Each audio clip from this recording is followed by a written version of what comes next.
Assalamualaikum warahmatullahi wabarakatuh. Waalaikumsalam warahmatullahi wabarakatuh. Alhamdulillahirabbil alamin wahdahu wassalatu wassalamu ala asyrofil anbiya'i wal mursalin wa ala alihi wa sahbihi ajma'in. Amma ba'du. Yang pertama-tama marilah kita ucapkan puji syukur atas kehadirat Allah yang telah memberikan kita nikmat kesehatan, nikmat kesempatan untuk berkumpul ceramah pada pagi hari ini. Jadi terima kasih kepada Bapak yang telah berhadir atau menyempatkan waktu dalam mendengarkan ceramah saya yang berjudul Gadai. Dan perkenalkan terlebih dahulu Pak, nama saya Dede Kurniawan Daulae, yang saya akan bawakan judul dakwah saya itu yang pertama itu Gadai. Jadi gadai ini yaitu suatu hak yang diperoleh atas suatu benda yang bergerak yang digunakan sebagai jaminan atas pinjaman yang diberikan oleh penerima gadai. Jadi gadai ini tuh bisa Masya berupa Allah. barang. Yang pertama itu emas. Emas bisa juga emas, bisa juga rumah, kerbau, sapi, kambing, dan lain-lain. Jadi tadi kan saya sudah sebutkan tadi ada beberapa benda yang bisa digadai itu. Yang pertama itu benda bergerak maupun tidak bergerak. Jadi tadi kalau benda bergerak itu yang pertama itu adalah mobil, kerbau, sapi, dan kambing. Sedangkan gadai yang tidak bergerak itu yang pertama itu sertifikat rumah, sertifikat keapaan yang sekolah, yang ketiga itu rumah.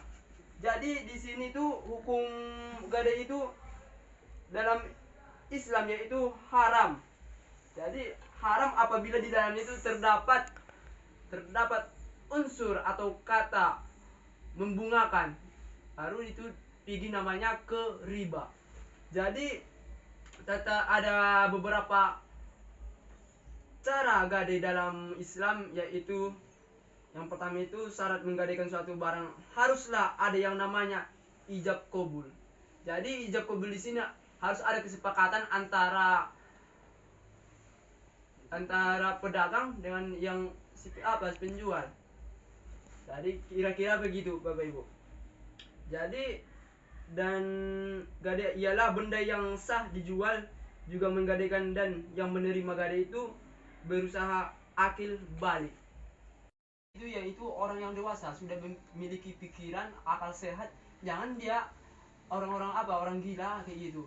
Nanti di dalam gadai itu tidak sah, karena kalau seorang orang gila mengingkari gadai tersebut dipenjarakan itu pun tidak akan berguna. Karena kenapa? Dia itu pikirannya itu udah lari, tidak bisa dijerat dengan hukum kayak gitu kira-kira.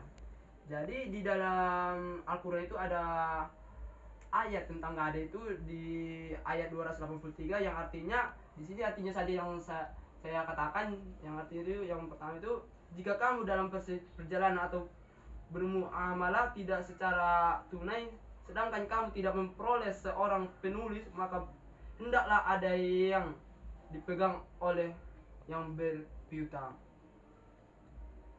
Jadi di sini gadai atau pinjaman dengan benda milik beberapa rukun, yaitu ada beberapa rukun itu. Yang pertama itu akid, yaitu yang saya sebutkan tadi. Akid di sini yaitu orang yang melakukan akad meliputi dua aspek. Yang pertama itu rahin, adalah orang yang menggadaikan barang tersebut. Jadi yang kedua itu mutahin. Mutahin itu orang yang berpiutang yang menerima barang gadai sebagai imbalan uang kepada yang dipinjam atau kreditur. Yang kedua itu makut. Makut alai yang diadakan atau yakni meliputi dua hal.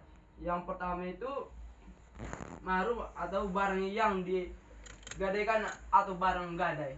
Yang kedua itu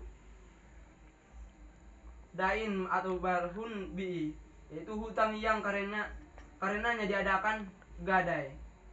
Jadi yang ketiga itu sihat. Sihat itu yaitu akad gadai yang tadi yang saya terangkan terlebih dahulu tadi, yaitu rukun gadai terdiri dari 3 bagian. Yang pertama Yang pertama itu orang yang menggadaikan syaratkan atau sahnya akad rahim atau gadai adalah yang pertama tadi sudah saya jelaskan, tapi saya mengulas kembali. Yang pertama itu berakal, balik.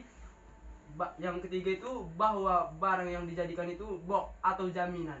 Bok itu sama dengan artinya jaminan. Itu ada pada saat akad sekalipun tidak satu jenis.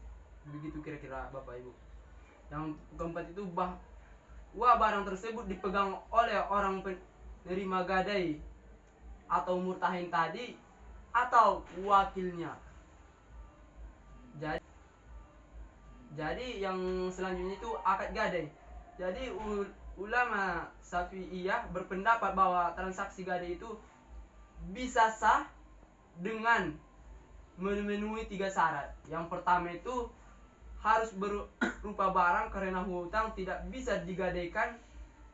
Yang kedua next kan, kepemilikan barang yang digadaikan tidak terhalang seperti mazhab. Yang ketiga atau yang terakhir, barang yang digadaikan bisa dijual manakala pelunasan hutang itu sudah jatuh tempo. Jadi mungkin itu saja ceramah kita pada pagi hari ini